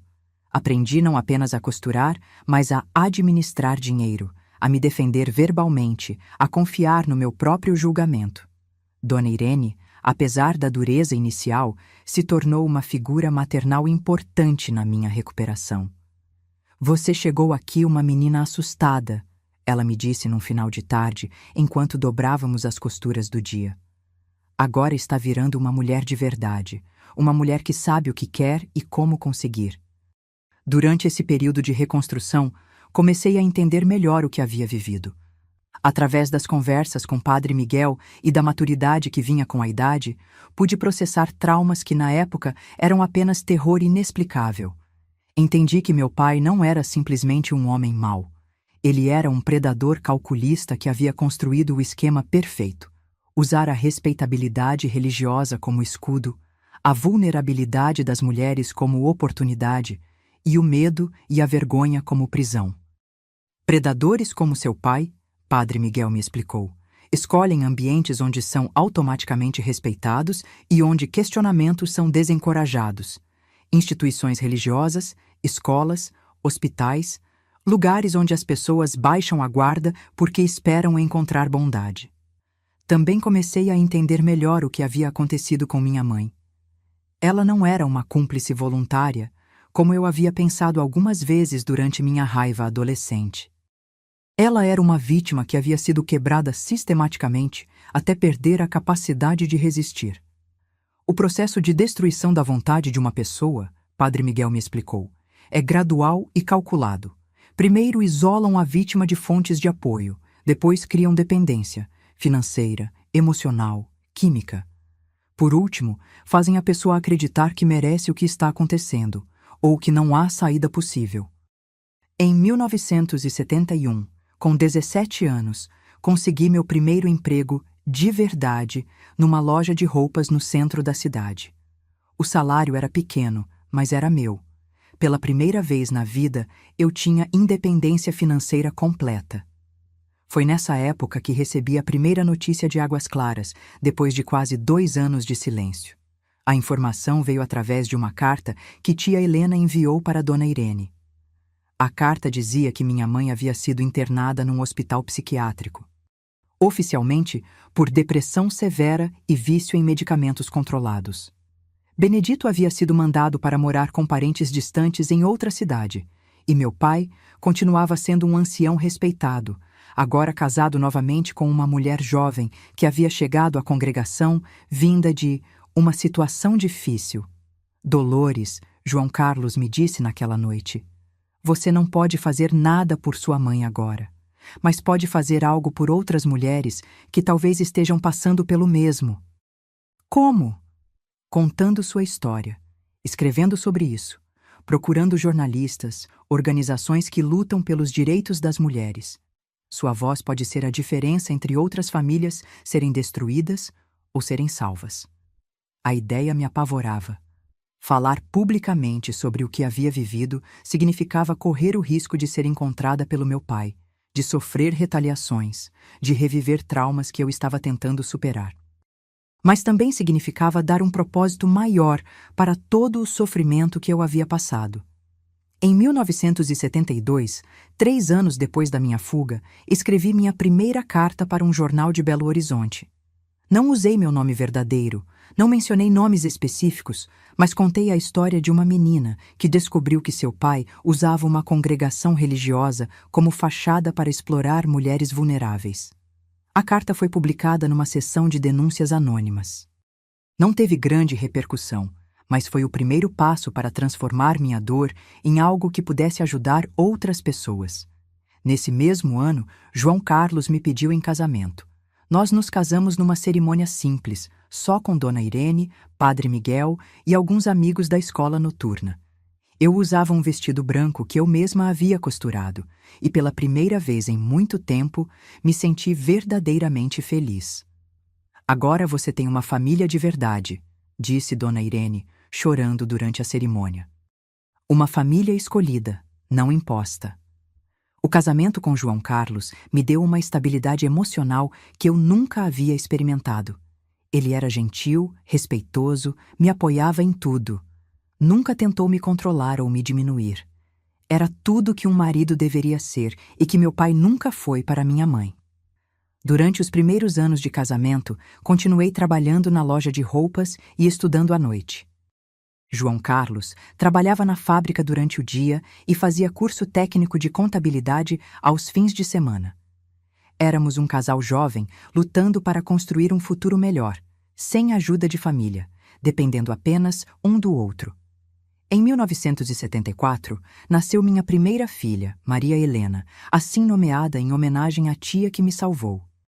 Quando segurei aquela criança nos braços pela primeira vez, fiz uma promessa silenciosa. Ela cresceria sabendo que tinha direitos, que sua voz importava, que ninguém nunca poderia forçá-la a fazer algo contra sua vontade. Foi olhando para minha filha recém-nascida que tomei a decisão de nunca mais me esconder completamente. Se um dia ela me perguntasse sobre meu passado, eu contaria a verdade. E se outras meninas precisassem ouvir minha história para se salvarem, eu encontraria coragem para contar. A maternidade me transformou de uma forma que eu não esperava.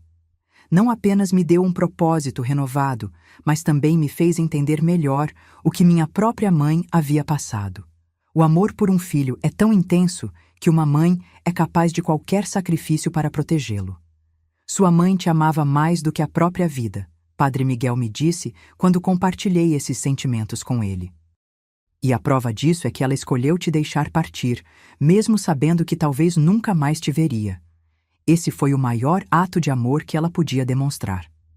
Em 1976, nasceu meu segundo filho, Pedro. Nossa família estava completa, nossa vida estava estável, e pela primeira vez desde a infância eu me sentia verdadeiramente segura. Mas o passado nunca nos abandona completamente. De vez em quando, chegavam notícias de Águas Claras que me lembravam de que meu pai continuava por lá, continuava sendo respeitado, continuava fazendo suas maldades. Foi durante esses anos de estabilidade que comecei a desenvolver a força emocional necessária para enfrentar meu passado de forma mais direta.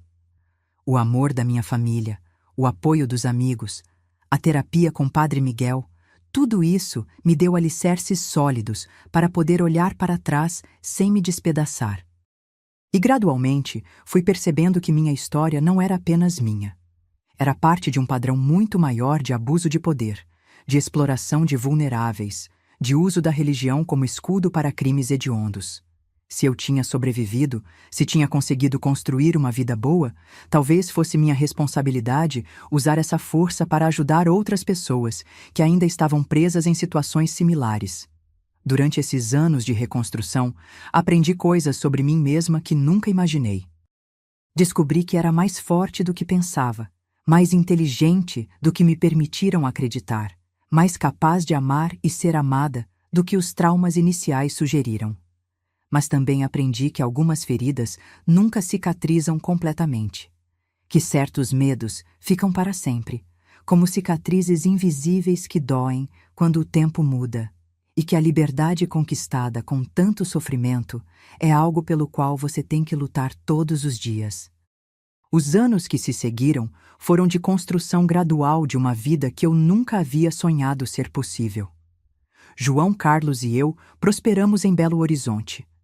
Ele conseguiu um emprego melhor numa empresa de contabilidade, eu abri minha própria oficina de costura, e nossa família cresceu em amor e estabilidade. Mas o passado nunca nos abandona completamente, não é verdade? Por mais que eu tentasse viver focada no presente, sempre havia essa sombra me acompanhando. E de vez em quando, chegavam notícias de Águas Claras que me lembravam de que meu pai continuava por lá, continuava sendo respeitado, continuava fazendo suas maldades. Em 1978, tia Helena me escreveu contando que minha mãe havia morrido no hospital psiquiátrico. Oficialmente, foi complicações decorrentes do uso prolongado de medicamentos controlados. Ela nunca recuperou a lucidez completa depois da internação. Quando recebi essa notícia, chorei por dias. Chorei pela mãe que perdi, pela mulher que ela poderia ter sido se não tivesse se casado com aquele homem, pelas oportunidades de reconciliação que nunca tivemos. Mas também chorei de alívio, porque sabia que finalmente ela estava em paz. João Carlos me apoiou nesse momento difícil, como sempre fazia. Ela fez a escolha mais difícil que uma mãe pode fazer, ele me disse. Sacrificou a própria liberdade para salvar a filha. Isso é amor do mais puro que existe. Foi nessa época que tomei uma decisão importante. Se meu pai achava que minha mãe havia levado os segredos para o túmulo, estava enganado. Eu estava viva, eu me lembrava de tudo, e um dia eu ia contar a verdade. Durante os anos 80, me dediquei a ser mãe e esposa, mas também comecei a me envolver discretamente com grupos de apoio a mulheres vítimas de violência doméstica. Não falava sobre minha própria experiência ainda, mas ajudava outras mulheres que estavam tentando reconstruir suas vidas. Foi através desse trabalho que conheci outras pessoas que haviam escapado de situações similares à minha. Mulheres que haviam sido exploradas por líderes religiosos, homens que haviam sido abusados, crianças que cresceram em ambientes onde a violência era normalizada. Perceber que minha história não era única me deu força, mas também me encheu de revolta. Quantas outras famílias estavam sendo destruídas naquele exato momento? Quantas outras crianças estavam sendo preparadas para serem vítimas? Em 1985, quando Maria Helena fez 11 anos, ela me fez uma pergunta que mudou tudo. Mamãe, por que a gente nunca visita seus pais? Era a primeira vez que ela perguntava diretamente sobre minha família. Até então, ela havia aceitado as explicações vagas de que meus pais haviam morrido quando eu era jovem. Olhei para aquela menina linda, inteligente, cheia de vida, e soube que chegara a hora de começar a contar a verdade. Não todos os detalhes, ela ainda era muito nova. Mas a essência da história. Minha filha, às vezes os pais não são pessoas boas. E quando isso acontece, os filhos precisam se proteger, mesmo que isso signifique ficar longe da família. Seus pais eram pessoas ruins? Meu pai era, muito ruim. E eu tive que fugir de casa para me proteger. Ela ficou em silêncio por um tempo, processando a informação. Por isso você sempre fala para eu nunca deixar ninguém me machucar? Mesmo que seja uma pessoa importante? Exatamente. Nunca, nunca deixe ninguém te machucar. E se alguém tentar, você vem falar comigo, não importa quem seja essa pessoa. Foi a partir dessa conversa que comecei a me preparar para contar minha história publicamente. Se minha própria filha tinha direito de saber a verdade, outras crianças também tinham direito de ouvir alertas que poderiam salvá-las. Em 1988, 2 anos antes de tomar coragem para falar publicamente, recebi uma notícia através de Benedito, que havia me procurado depois de anos de separação. Meu pai havia morrido de ataque cardíaco. Tinha apenas 58 anos. Dolores, Benedito me contou quando nos encontramos. Eu sempre soube que havia algo muito errado naquela casa. Mas eu era muito pequeno para entender. Depois que você fugiu e mamãe foi internada, ele me mandou para longe também. Disse que era para me proteger, mas acho que tinha medo de que eu descobrisse a verdade quando crescesse. Conversamos por horas. Benedito me contou que havia se afastado completamente das testemunhas de Jeová na adolescência, sem saber exatamente por quê. Sempre que entrava num salão do reino, sentia uma angústia terrível. Agora sei por quê. Ele também me deu uma informação que me chocou. Nosso pai havia morrido 2 anos antes, em 1986, de ataque cardíaco. Quando ele morreu, Benedito me contou, apareceram mulheres no velório que eu nunca tinha visto. Mulheres que choravam como se tivessem perdido alguém muito importante. Mas não era choro de tristeza, era choro de alívio. Como se finalmente estivessem livres de alguma coisa. Saber que meu pai estava morto me trouxe sentimentos contraditórios. Por um lado, alívio. Ele nunca mais poderia machucar ninguém. Por outro lado, frustração.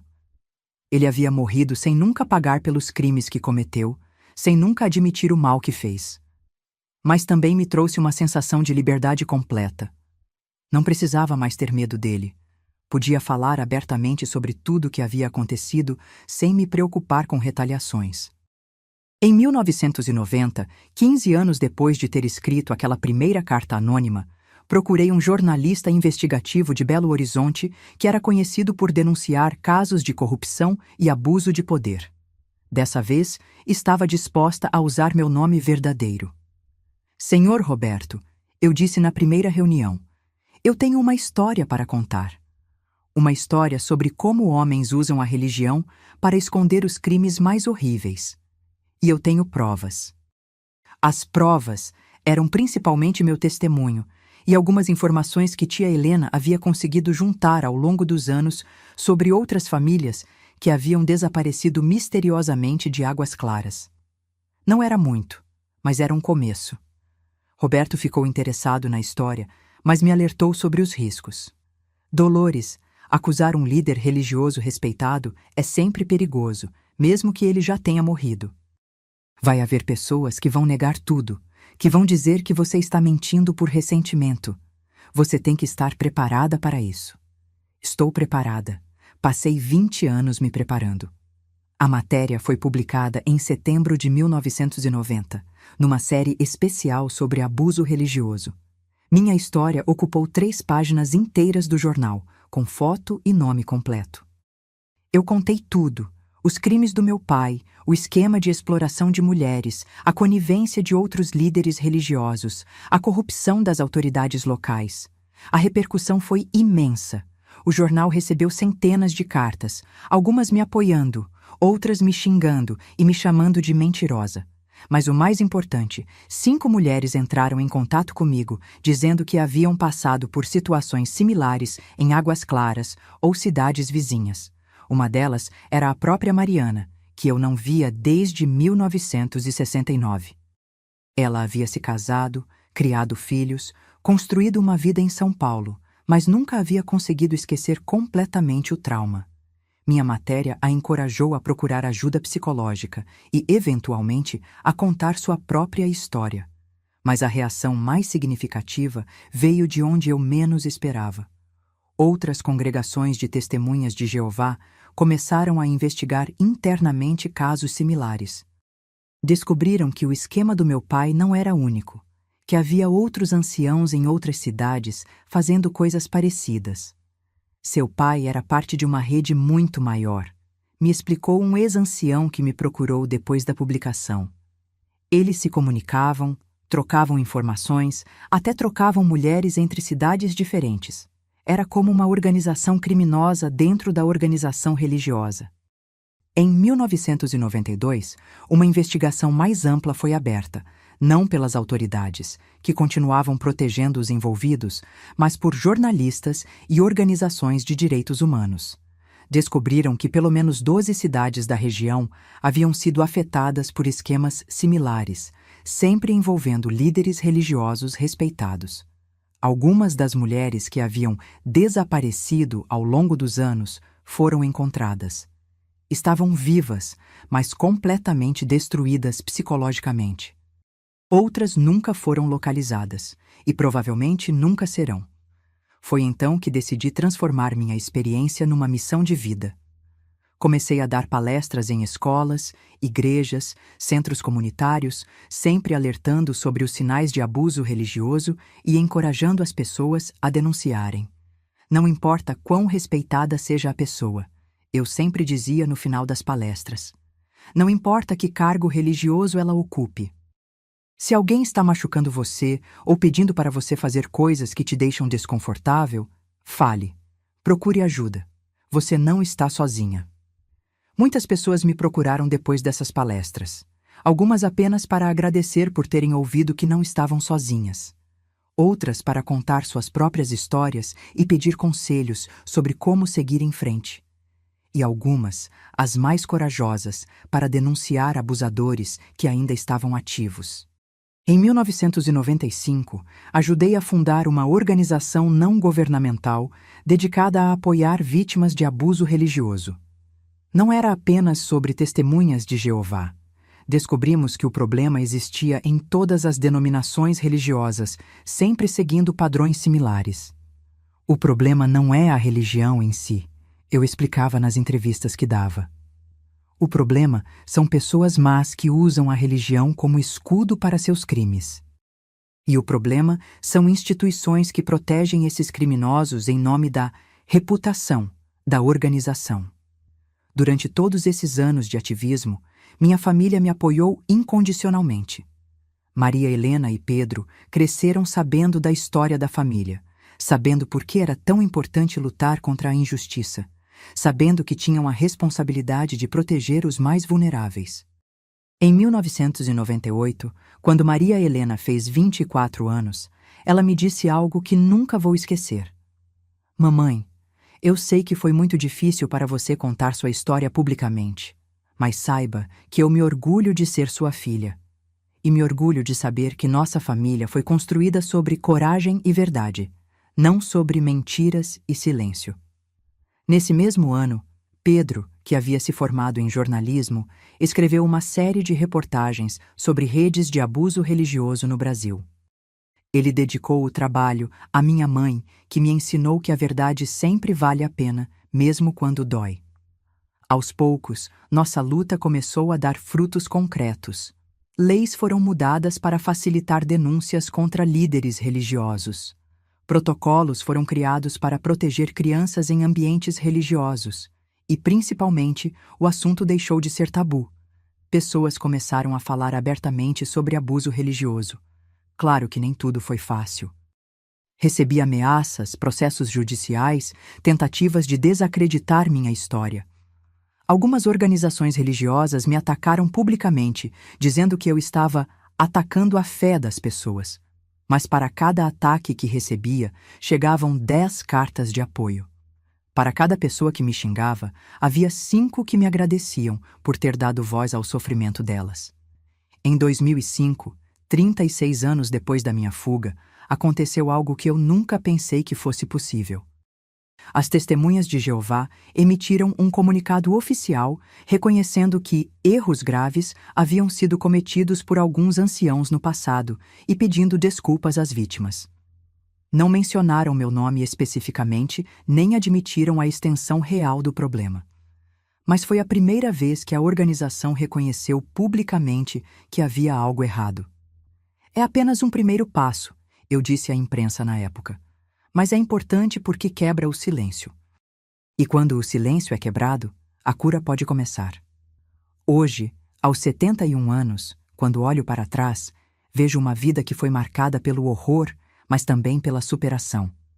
Uma vida que começou no inferno, mas que conseguiu encontrar o caminho para a luz. Meus filhos são adultos realizados, com famílias próprias. Meus netos crescem sabendo que têm direitos, que suas vozes importam, que devem sempre confiar no próprio instinto quando algo parece errado. A organização que ajudei a fundar já ajudou milhares de pessoas a se libertarem de situações de abuso religioso. E todo mês ainda recebo cartas de pessoas que leram minha história e encontraram coragem para denunciar seus próprios abusadores. Se eu pudesse voltar no tempo e evitar todo o sofrimento, faria isso? Essa é uma pergunta difícil. Claro que gostaria de ter tido uma infância normal, pais amorosos, uma adolescência sem traumas. Mas se eu mudasse minha história, talvez não tivesse me tornado a pessoa que sou hoje. Talvez não tivesse desenvolvido a força necessária para ajudar outras mulheres. Talvez não tivesse criado meus filhos com a consciência de que eles tinham direitos inalienáveis. O que mais me dói até hoje não é nem o que aconteceu comigo, mas o que aconteceu com as mulheres que não conseguiram escapar. Minha mãe, que morreu louca e viciada. As outras mulheres que chegaram à congregação procurando ajuda e encontraram exploração. As crianças que cresceram naquele ambiente achando que aquilo era normal. Mas o que me dá força é saber que minha história salvou vidas. Quantas? Nunca vou saber ao certo. Mas sei que salvou algumas, e às vezes uma vida salva já vale todo o sofrimento. Hoje, aos 71 anos, quando olho para trás, vejo uma jornada que me transformou de vítima em sobrevivente, e de sobrevivente em defensora de outras vítimas. Foram décadas de luta, de cura, de descoberta sobre quem eu realmente era, por baixo de todo aquele trauma. Aprendi que o perdão é um processo longo e complicado. Durante muito tempo, as pessoas me perguntavam se eu havia perdoado meu pai. E eu não sabia responder, porque não sabia exatamente o que significava perdoar alguém que fez coisas imperdoáveis. Hoje entendo que perdoar não significa esquecer ou fingir que algo não aconteceu. Perdoar significa se libertar do ódio que corrói a alma. Significa escolher não deixar que a maldade do outro continue te destruindo anos depois. Eu perdoei meu pai? Não sei. Mas sei que não sinto mais ódio por ele. Sinto pena. Pena de um homem que tinha tudo para ser bom: família, posição respeitada, dons naturais de liderança, e escolheu usar tudo isso para o mal. E sinto pena principalmente porque sei que ele morreu sem nunca conhecer o amor verdadeiro, sem nunca experimentar a felicidade genuína que vem de fazer o bem. Viveu uma vida inteira cercado de medo, paranoia, culpa. Isso não é vida, é apenas existir. Sobre as Testemunhas de Jeová como organização, tenho sentimentos complexos. Sei que existem muitas pessoas sinceras e boas dentro dessa religião. Pessoas que realmente acreditam que estão servindo a Deus da melhor forma possível. Essas pessoas não têm culpa dos crimes que alguns líderes corruptos cometeram. Mas também sei que a estrutura hierárquica rígida da organização facilitou os abusos que presenciei. O conceito de obediência absoluta aos anciãos, a tendência de resolver problemas internamente sem envolver as autoridades, a cultura do silêncio sobre assuntos delicados, tudo isso cria um ambiente propício para que predadores se disfarcem de homens santos. Ao longo dos anos, trabalhei com vítimas de abuso em várias denominações religiosas: católicos, protestantes, espíritas, evangélicos. O padrão é sempre o mesmo. Pessoas em posições de poder aproveitam-se da confiança e vulnerabilidade dos fiéis. Meu conselho para qualquer pessoa que esteja numa situação de abuso, religioso ou não, é sempre o mesmo. Confie no seu instinto. Se alguma coisa parece errada, provavelmente está errada. Não importa quantas pessoas digam o contrário, não importa quão respeitada seja a pessoa que está fazendo algo inadequado. E, principalmente, fale. Procure ajuda. Conte para alguém em quem confie.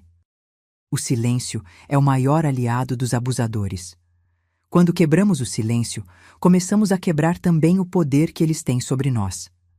Para as mães que podem estar passando por situações similares ao que minha mãe passou, eu digo: seus filhos precisam de você forte, não apenas obediente. Às vezes, proteger os filhos significa desobedecer o marido, questionar a autoridade, causar problemas.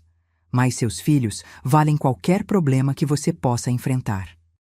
Sei que é fácil falar isso quando você não está mais dentro da situação.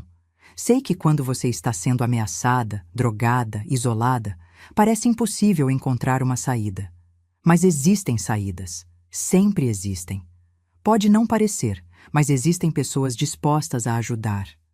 E para as filhas, para as meninas e jovens mulheres que podem estar ouvindo essa história, vocês têm poder, têm voz, têm direitos.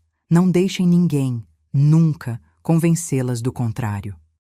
Não importa que cargo religioso a pessoa tenha, não importa quantos anos de diferença existam entre vocês, não importa se é família ou não, seu corpo é seu, sua vida é sua, seus sonhos são seus, e ninguém tem o direito de tirar isso de vocês.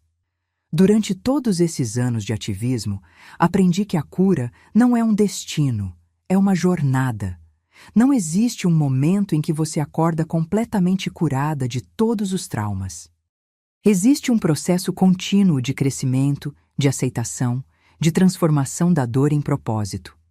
Algumas feridas nunca cicatrizam completamente. Eu ainda tenho pesadelos ocasionais. Ainda sinto um frio na barriga quando vejo certas situações que me lembram do passado. Ainda preciso de um esforço consciente para confiar plenamente nas pessoas, mesmo depois de tantos anos. Mas aprendi que essas cicatrizes não são sinais de fraqueza. São medalhas de sobrevivência. Cada uma delas representa uma batalha que eu venci, um dia em que escolhi continuar vivendo apesar da dor. Hoje, quando vejo meus filhos criando seus próprios filhos, vejo que consegui quebrar o ciclo. Maria Helena é uma mulher forte, independente, que ensina os próprios filhos sobre consentimento e limites desde pequenos. Pedro é um homem gentil e respeitoso, que trata a esposa como parceira, não como propriedade. Eles cresceram sabendo a história da família, sabendo de onde vieram, mas também sabendo que o passado não determina o futuro, que cada geração tem o poder de escolher ser melhor que a anterior. E isso, meus queridos, é o que eu chamo de vitória real. Não apenas sobreviver ao trauma, mas usar a experiência para construir algo melhor, para proteger outros, para quebrar ciclos de violência que poderiam se perpetuar por gerações. Uma das coisas mais importantes que aprendi é que não existe vergonha em ser vítima. A vergonha pertence aos perpetradores, não às vítimas. Por muito tempo, carreguei uma culpa que não era minha, me perguntando se eu poderia ter feito algo diferente, se eu era de alguma forma responsável pelo que aconteceu. Hoje sei que criança nenhuma é responsável pelo abuso que sofre, que mulher nenhuma pede para ser explorada, que vítima nenhuma deve carregar a culpa pelos crimes cometidos contra elas. Também aprendi que a cura individual, embora importante, não é suficiente. Enquanto existirem estruturas que protegem abusadores e silenciam vítimas, o problema vai continuar. Por isso é tão importante falar, denunciar, lutar por mudanças sistêmicas. Nos últimos anos, tenho visto mudanças positivas na forma como a sociedade lida com o abuso religioso. Há mais consciência, mais protocolos de proteção, mais espaços para as vítimas falarem. Mas ainda há muito trabalho a ser feito. Cada vez que alguém me procura para contar sua história de abuso, eu vejo minha adolescência assustada refletida nos olhos dessa pessoa. E cada vez que consigo ajudar alguém a encontrar coragem para denunciar, para se libertar, para reconstruir a vida, sinto que meu sofrimento ganhou um sentido maior. Não posso mudar o que aconteceu comigo. Não posso trazer minha mãe de volta ou recuperar minha infância perdida. Mas posso usar minha experiência para impedir que outras pessoas passem pelo mesmo. E talvez seja isso o que dá sentido a tudo. A possibilidade de transformar dor em propósito, trauma em força, silêncio em voz para os que não conseguem falar. Se você chegou até aqui comigo nessa jornada dolorosa, obrigada. Obrigada por me ouvir, por acreditar na minha história, por me dar forças para continuar contando a verdade mesmo depois de tantos anos. E se essa história tocou seu coração, se você conhece alguém que precisa ouvir essas palavras, compartilhe. Porque às vezes uma história como a minha pode ser a diferença entre alguém continuar sofrendo em silêncio ou encontrar coragem para buscar ajuda. A verdade dói, mas a verdade também liberta. E depois de mais de 50 anos guardando esses segredos, posso dizer com certeza, viver livre vale qualquer dor que a verdade possa causar. Meus queridos, chegamos ao final de mais uma história pesada, eu sei. Uma história que talvez tenha mexido com vocês tanto quanto mexeu comigo ao longo de todos esses anos. Mas também é uma história de esperança. Porque mostra que é possível sobreviver aos piores horrores e ainda assim construir uma vida boa. É possível quebrar ciclos de violência. É possível transformar dor em propósito. Se vocês gostaram da minha história, por favor, deixem seu like e se inscrevam no canal. Mostrem que minha história não foi contada em vão e, principalmente, compartilhem. Porque essa é uma daquelas histórias que podem salvar vidas. Nos comentários, me contem onde vocês estão assistindo esse vídeo. Adoro saber que minha voz está chegando em tantos lugares diferentes. E se essa história os tocou de alguma forma, deixem seu coração lá embaixo. Para aqueles que podem estar passando por situações difíceis, similares à que eu passei, lembrem-se, vocês não estão sozinhos.